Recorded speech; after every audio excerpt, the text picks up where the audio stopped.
क्या आपको पता है कि आपके गांव की मस्जिद, मदरसा, आपके गांव के कब्रिस्तान और ईदगाह के खिलाफ साजिश हो रही है और इस साजिश के लिए झूठ और एक घटिया प्रोपेगेंडा का सहारा लिया जा रहा है। हमने ये खूब सुना है कि इंडिया में वक्फ बोर्ड डिफेंस और रेलवे के बाद सबसे ज्यादा लैंड ओन करती है, जो कि 9,40,000 एकड़ जमीन है। कंट्री का तीसरा सबसे बड़ा जमीन का मालिक। रेलवे और सेना के बाद सबसे ज्यादा उसने जमीनों पे कब्जा कर लिया। इंडियन डिफेंस और इंडियन रेलवेज के पास थर्ड लार्जेस्ट प्रॉपर्टी होल्डर है वक्फ board. The country's third largest landowner after the Indian Railways and also after our armed forces. सेना और रेलवे के बाद भारत में सबसे ज्यादा अगर जमीन किसी के पास है तो वो वक्फ बोर्ड है।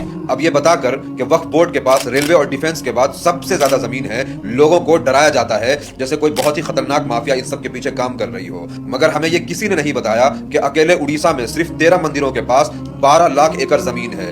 मतलब वक्फ का पूरे इंडिया में जितनी जमीन है उससे 40% ज्यादा अकेले उड़ीसा के 13 मंदिरों के पास जमीन है। और आगे देखिए, तमिलनाडु के मंदिरों के पास 4,78,000 एकड़ जमीन, आंध्र प्रदेश के पास 4 लाख एकड़ जमीन और तेलंगाना के मंदिरों के पास 87,000 एकड़ जमीन है। मतलब अगर उड़ीसा को हटा भी दें तो देश के सिर्फ 3 स्टेट के मंदिरों के पास वक्फ बोर्ड से ज्यादा जमीन है, जबकि 3 स्टेट के बाद अभी 25 स्टेट और 8 यूनियन टेरिटरीज का कैलकुलेशन बाकी है। तो सोचिए कि Waqf board third largest landowner है, ये झूठ और प्रोपेगेंडा कहां डस्टबिन में जाएगा? फिर वो लैंड जिहाद, जमीन जिहाद जैसे प्रोपेगेंडा का क्या होगा? लैंड जिहाद का दूसरा नाम है वक्फ बोर्ड। क्या वक्फ बोर्ड की आड़ में वाकई लैंड जिहाद किया जा रहा है? असल में ये लोग इस झूठ और फ्रेब के जरिए मेजॉरिटी कम्युनिटी को डराना चाहते हैं और फिर वक्फ अमेंडमेंट एक्ट के लिए नैरेटिव बना करके मुसलमानों के मस्जिद और मदरसों को, ईदगाह और कब्रिस्तान के जमीनों को सीज करना चाहते हैं। इसीलिए ऐसी इंफॉर्मेशन को फैलाइए, लोगों को अवेयर करिए।